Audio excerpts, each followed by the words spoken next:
સૌથી પહેલા તો હું દિલીપભાઈ અને આખી ટીમને અભિનંદન આપીશ અને શુભકામના આપીશ કે ખૂબ સુંદર કામ થઈ રહ્યું છે। સાથે સાથે આજે પીજીવીસીએલના અમારા કર્મચારી મિત્રો ઉપસ્થિત છે, એમની ટીમને પણ અભિનંદન આપીશ કે તમે યોગ્ય જગ્યાએ CSR વાપર્યો છો। મને એટલા માટે આજે ગૌરવ થાય છે કે જાહેર જીવનમાં હું છેલ્લા 20 વર્ષથી કામ કરું છું। છેલ્લા 4-5 વર્ષથી રાજકોટમાં સંગઠન ને બાકીનું કામ સાથે જોડાયેલો છું। દિલીપભાઈને આખી વડીલોની ટીમ મારી પાસે જ્યારે આવે ત્યારે એમના પ્રશ્ન અને એમનું કામ છે એ સમગ્ર પંથક માટે, રાજકોટ માટે અને આપણી પ્રજા માટેનું હોય છે। એમનું વ્યક્તિગત કોઈનું કામ હોતું નથી અને સ્વાભાવિક છે કે જાહેર જીવનમાં અમારું કામ પણ લોકો માટેનું હોય છે। હું તો ખિસકોલે જેટલી મદદ કરું છું, ઘણી વખત મારી નાની મદદથી પણ એમનું મોટું કામ થતું હોય છે, તો સ્વાભાવિક છે મને પણ એનો આનંદ થાય, એ કરવું જોઈએ, એમાં કઈ ઉપકાર નથી કરતો। પરંતુ જે રીતે પાણી માટે આદરણીય મોદી સાહેબ, આદરણીય પાટીલ સાહેબ ને આખી ટીમ કામ કરે છે, આપણે એમાં વધારે આપણા પંથક માટે હું તમને એક નાનો ઉદાહરણ આપીને વાત પૂરી કરું, કારણ ઘણું લેટ થઈ ગયું। હું વચ્ચે દિલ્હી હતો પાટીલ સાહેબની ઓફિસ, તો અમે એન્ટી ચેમ્બરમાં બેઠા હતા, સાહેબનું બધાને મળવાનું કામ કરતા હતા। સાહેબે પટ્ટાવાળાને બોલાવીને અમને બોલાવ્યો બહાર। એક રાજસ્થાનનું કોઈ ગામ હતું, નામ ભૂલી ગયો, એ ગામમાં પીવા માટે પાણી નહોતું અને એ ગામમાં એક યુવાન ભણીને આવ્યો ને એની ઈચ્છા થઈ સરપંચ બનવાની ને જળ માટે કામ કર્યું। છેલ્લા 7 વર્ષથી માણસ કામ કરે છે। આજે એ ગામમાં 12 મહિના ખેતી થઈ શકે એટલું પાણીનું સંગ્રહ વરસાદના પાણીનો કરે છે।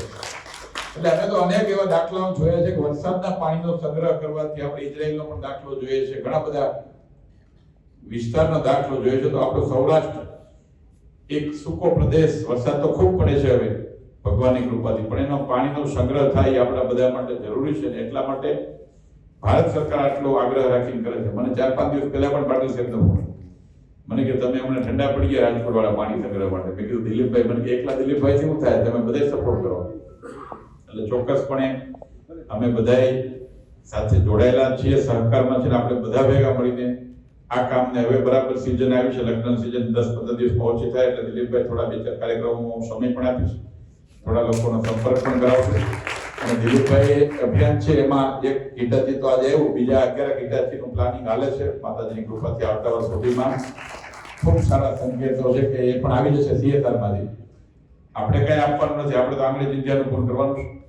હમણાં મને રમેશભાઈ કહેતા હતા બેઠા તે બાજુમાં, મને કે બોગરા સાહેબ એવું ન થાય કે જેટલી મોટી કંપનીઓ છે એનું CSR માંથી 25% પણ જો પાણી માટે આપે તો આપણે 100% હું પાટીલ સાહેબને વાત કરીશ, એમની ને CMની અધ્યક્ષતામાં એકાદ મીટિંગ પણ આપણે અરેન્જ કરાવશું। જેટલી સૌરાષ્ટ્રની મોટી કંપનીઓ છે એ સરકારી હોય કે પ્રાઇવેટ હોય, એના MD ને CEO ની એક મીટિંગ કરીને આપણે રિક્વેસ્ટ કરાવીએ, એવું કંઈક પણ આવતા દિવસો માટે પ્રયત્ન કરશું।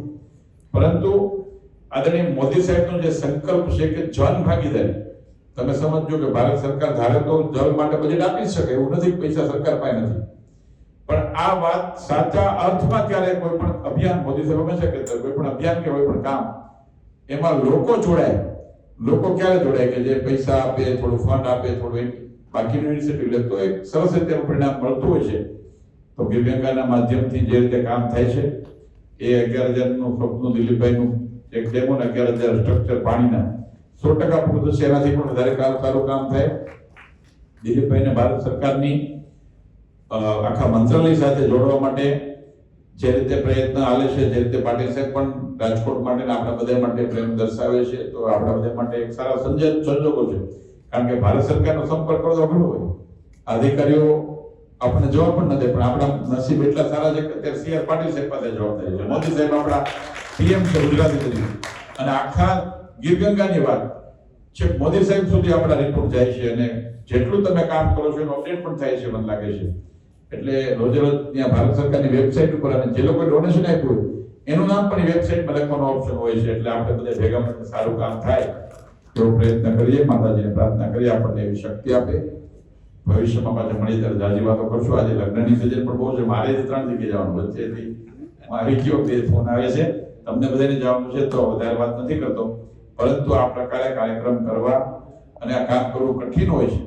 ફરી વખત આખી વડીલોની ટીમ, ગિરગંગાની શુભેચ્છકોની ટીમને અભિનંદન આપીશ કે બધા જ પોતાની રીતે સુખી સંપન્ન લોકો એ સમાજ જીવન માટે જ્યારે સમય આપે છે. હું પણ ચેરિટીનું કામ કરું છું, મને ખબર છે ખૂબ અઘરું હોય છે એ કામ તમે કરો છો. પૈસા અને બાકીનું તો એક ગૌણ વસ્તુ છે, પણ આને સાતત્યપૂર્ણ પૂરું કરવું એ અઘરું હોય છે ને એ તમે કરો છો. એના માટે હૃદયથી અભિનંદન. ભગવાનના ચરણોમાં પ્રાર્થના કરીશ કે તમને બધાને એવી શક્તિ આપે, આપણને બધાને એવી શક્તિ આપે કે આપણે ભેગા મળીને રાજકોટ માટે ને સૌરાષ્ટ્ર માટે જળ સંચયનું આ ભગીરથ કામ એ માતાજીના આશીર્વાદથી આપણે બધા પૂરા કરીએ એવી આપણને માતાજી શક્તિ આપે. આજે PGVCL ની આખી ટીમને હૃદયથી અભિનંદન આપીશ કે તમે ખૂબ સુંદર કામ કર્યું છે સાહેબ, અને આવનારા દિવસોમાં આ પ્રકારે પણ પાછા તમે આપો એવી ભગવાન તમને પણ શક્તિ આપે. આભાર.